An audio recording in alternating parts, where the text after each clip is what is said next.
Hello and welcome to Magic Bedtime Stories. I'm Tobias, and with me I have my brother Niklas. Hello all listeners, it's great to have you with us again. Oh, what's that strange smell in the studio? Yes, it really smells bad. Aida, did you pass gas? What? No, absolutely not. I'm an AI assistant, I can't pass gas. But what could it be then? It smells terrible. Yes, it's a very strong smell. Almost like... Wait a minute, do you know what day it is today? No, what day is it? It's the premiere of surströmming season. That probably explains the smell. Oh, that's right. That's why it smells so special. Yes, that explains it. Sorry we accused you, Aida. It's okay. You know what? Today we're actually celebrating surströmming day. Surströmming is a traditional Swedish delicacy. It's fermented herring that's famous for its strong smell. And since it's a special day, we thought we'd learn a bit more about this unique food. I've prepared some exciting facts about surströmming. Should I print them out? Yes, please. That would be great. Here comes the facts. Thank you, Aida. Now let's see what we can learn about surströmming today. Surströmming is a special kind of fish from Sweden.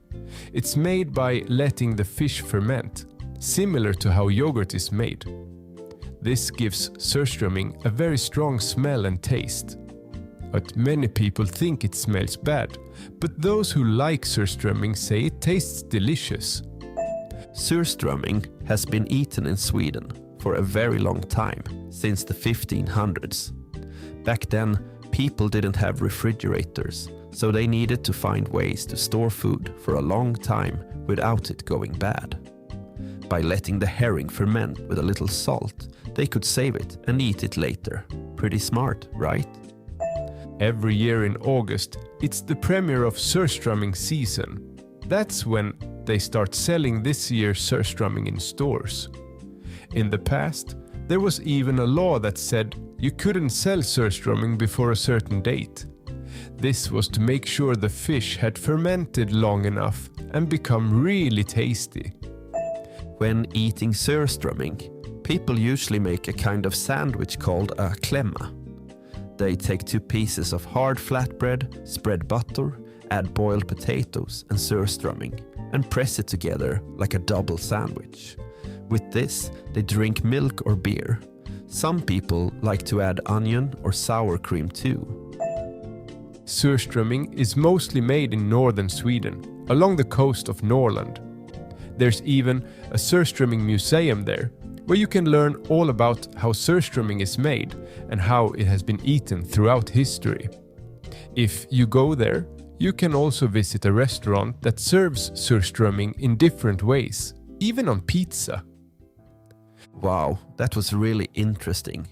I didn't know surströmming had such a long history. No, me neither. But now to today's story. We've received a wish from Max in Pound Ridge, New York. He has sent in a voice message. Shall we listen? Hi, Magic Bedtime Stories. My name is Max. I live in Pound Ridge, New York, and I am 5.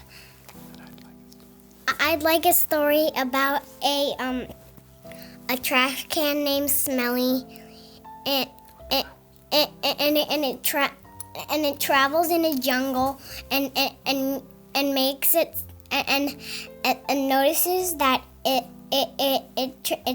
the jungle transforms into a magical world, and he meets 3 frogs. One of them's name is is an ice frog, another one is a snow frog, and then a light frog. What an exciting idea Max has. A trash can named Smelly that travels to a magical place and meets super-powered frogs. This sounds like a really fun story. Yes, indeed. I've already written a story based on Max's wish. It's called Smelly's Magical Adventure. Would you like me to print it out? Yes, please. That would be great.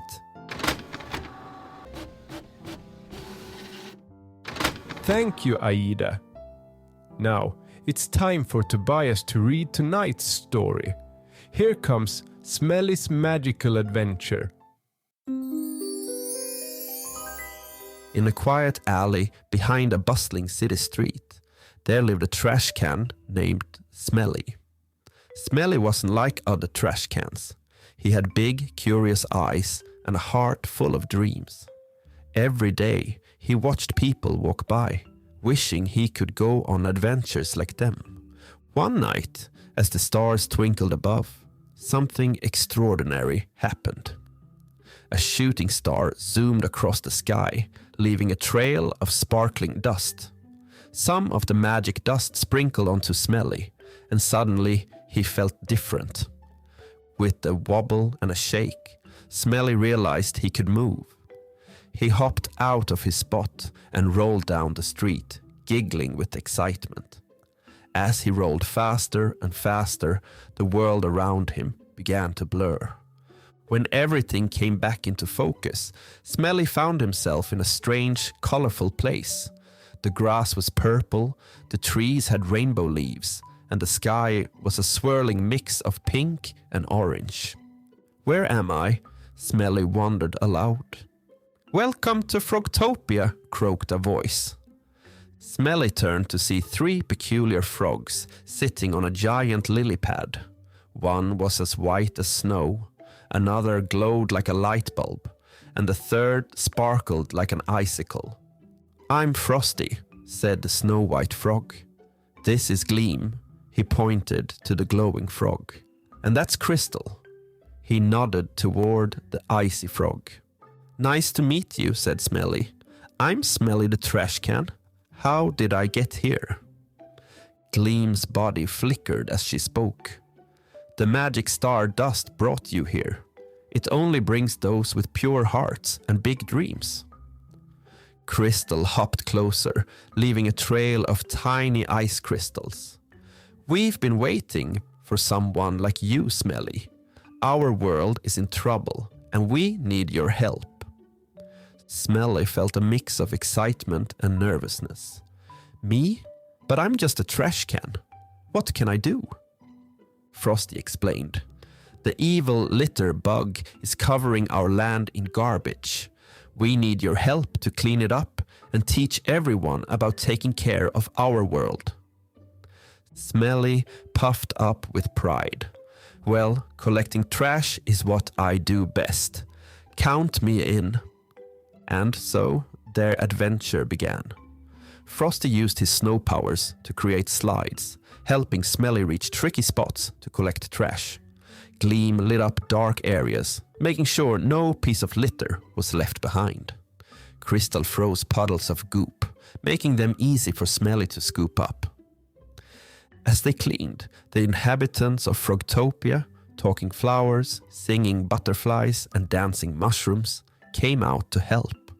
Smelly taught them about sorting recyclables and composting, and soon everyone was working together to keep their magical land clean. But the litterbug wasn't going to give up easily. He appeared in a cloud of smog, scattering garbage everywhere. "You'll never stop me," he cackled. Smelly stood tall. "Oh yeah, watch this." He began to spin, creating a whirlwind that sucked up all the litter. The 3 frogs used their powers to help. Frosty cooled the air, making the whirlwind stronger. Gleam's light attracted the floating trash, and Crystal's eyes formed a protective barrier around them. Together, they trapped the litter bug in a recycled bottle. The residents of Frogtopia cheered.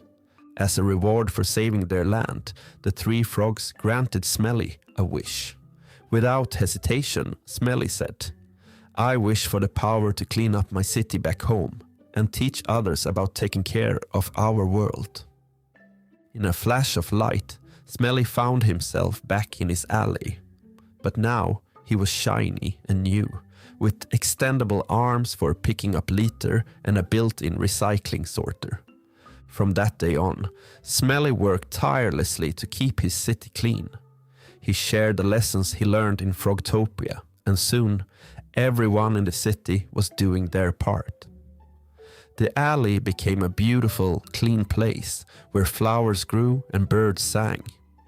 Every night, as Smelly settled down to rest, he would look up at the stars and smile, remembering his magical adventure.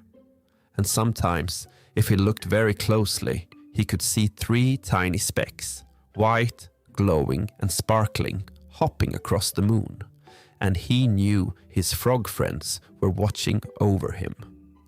As for the litterbug, legend has it that he's still trapped in that recycled bottle, which now sits on a shelf in the Frogtopia museum, serving as a reminder of the day a brave little trash can and 3 superpowered frogs saved their world. And so, dear children, remember Smelly's adventure. No matter who you are or where you come from, you have the power to make a difference. Keep your hearts pure, your dreams big, and always do your part to keep our world clean and beautiful. Who knows? Maybe one day you'll have a magical adventure of your own.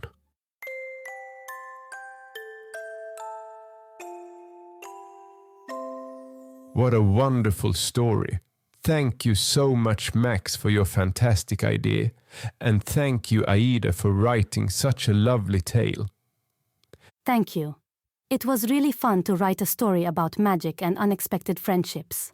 Yes, it was a lovely reminder of how important it is to be open to new experiences and friendships, even in the most unlikely places. Just like Smelly in the story, we hope that all of you out there continue to dream, explore, and spread joy. That's all for tonight. Thank you for listening and sleep tight. Good night, all children. We'll talk again soon. Good night and sweet dreams. Maybe you'll dream about magical trash cans and superpowered frogs tonight.